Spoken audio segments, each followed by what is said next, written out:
GeM cinemas நேயர்களே வணக்கம். நான் உங்க விஜய் அபிஷேக். அதாவது இன்னைக்கு நம்ம எத பத்தி பேச போறோம் அப்டின்னா, ஏஐ தான். ஏஐயால வந்து நெறைய நல்ல விஷயங்கள் நடந்தாலும், ஏகப்பட்ட கெட்ட விஷயங்கள் நடந்துட்டு இருக்கு அப்டின்னு தான் சொல்லலாம். அதாவது இப்போ வந்து ஸ்ரீலீலா அவங்கள வந்து நம்ம எல்லாரும் தெரியுமா? ஆக்டர் ஸ்ரீலீலா. அவங்க வந்து தெலுங்கு படங்கள் ஆரம்பிச்சு, இப்ப தமிழ் படத்துல வந்து சுதா கோங்கராவோட டைரக்ஷன்ல பராசக்தி, அதாவது சிவகார்த்திகேயன் அவர்கள் நடிக்கிறார். அந்த படத்துல வந்து ஒரு மெயின் லீடாவே நடிச்சிருக்காரு. அதான் ஹீரோயினா நடிச்சிட்டு இருக்காங்க அப்டின்னு சொல்லலாம். அது மட்டும் இல்லாம தெலுங்குல பண்ணப்பட்ட நெறைய படங்கள் வந்து, அந்த படங்கள்ல வர பாடல்கள் வந்து நெறையவே ஹிட் ஆயிருக்கு. அந்த மாரி தான் வந்து அது உள்ள கொஞ்சம் மடக்கி தட்டு அப்படின்னு சொல்லிட்டு ஒரு படம் வந்து குண்டூர்காரன் அப்படின்ற ஒரு படத்துல வந்து ஒரு பாட்டு ஒன்று இருக்கும். தமிழ்ல கேவலமா தான் இருக்கும். ஆனா அந்த சைடு நல்லாவே இருக்கும். அதாவது டான்ஸ் ரிலேட்டட்ல இவங்களுக்கு வந்து பெரிய ஒரு ஃபேன் பேஸ் இருக்கு அப்படின்னு சொல்லலாம். பயங்கரமான ஒரு டான்ஸ் ஆடுவாங்க. சூப்பரான டான்ஸ்.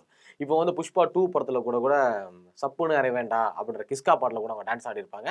அதாவது என்னதான் இருந்தாலும் சமந்தா அளவுக்கு ஈடு கொடுக்க முடியலைனாலும் அந்த பாட்டு நல்லா தான் இருக்கும் அப்படின்னு சொல்லலாம். ஆனா அந்த பாட்டுக்காகவே நிறைய பேர் வந்து அந்த படத்துக்கு போனாங்க. எப்படி புஷ்பா படத்துல வந்து அந்த இந்த படத்துக்கு அதாவது சமந்தாவோட டான்ஸ் ஒன்று இருக்குல்ல அதுக்காக போனாங்களோ அந்த மாதிரி எப்படி புஷ்பா 2க்கு போனதுக்கான காரணம் இந்த கிஸ்கா சாங் அதாவது ஸ்டீலியில் பார்க்க போயிருக்காங்க அப்படின்னு சொல்லலாம். அதாவது தெலுங்குல வந்து இவங்க ஒரு ஃபேமஸான ஒரு ஆக்ட்ரஸ் அந்த ஒரு ஃபேமஸான டான்சர் அப்படின்னு சொல்லலாம். இப்போ இந்த ரீசெண்டாக வந்து பார்த்தீங்க அப்படின்னா அவரோட ஃபோட்டோ ஒன்று வெளியே வந்துச்சு. அந்த ஃபோட்டோவில் வந்து இவங்க வந்து இந்த டவல் கட்டி இருக்கிற மாதிரி ஒரு ஃபோட்டோ வந்து அந்த ஃபோட்டோ வந்து எல்லாருமே உண்மை தான் நினைச்சாங்க. உண்மையிலே ஸ்டீலியில் வந்து இந்த மாதிரி ஃபோட்டோ போட்டிருக்காங்க அப்படின்னு தான் நினைச்சாங்க. ஆனால் இப்படி ஃபோட்டோ ரிலீஸ் ஆனது ஸ்டீலியில் அவங்களுக்கே தெரியாதான்.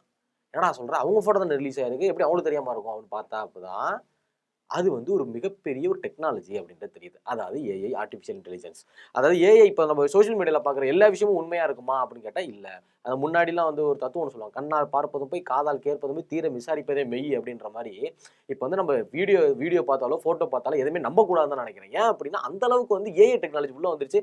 அக்யூரேட்டா அது ஸ்டீல் இல்லாவே கிடையாது. அந்த ஃபோட்டோ நீங்க பார்த்துட்டீங்கன்னா தெரியும். அக்யூரேட்டா ஸ்டீல் இல்லா மாரியே இருக்கும். அதெல்லாம் ஸ்டீல் இல்லாவே கிடையாது அப்படின்றத உண்மை. இது சம்பந்தமா அவங்க ஒரு தகவல் கூட உங்களோட இன்ஸ்டாகிராம்ல போட்டிருக்காங்க. என்ன அப்படின்னா, இப்ப ஏஐ அது வந்ததுனால வந்து நெறைய தொழில்நுட்பங்கள் வளர்ந்திருக்கு. ஆனாலும், ஒரு சில பெண்களுக்கு வந்து இது நெகட்டிவா தான் போயிட்டு இருக்கு. இந்த மாரி நான் வந்து ஷூட்டிங் டைம்ல வந்து கொஞ்சம் பிஸியா இருக்கேன். இந்த மாரி நான் கொஞ்சம் ஆக்டிவ்லாம் வரமாட்டேன்.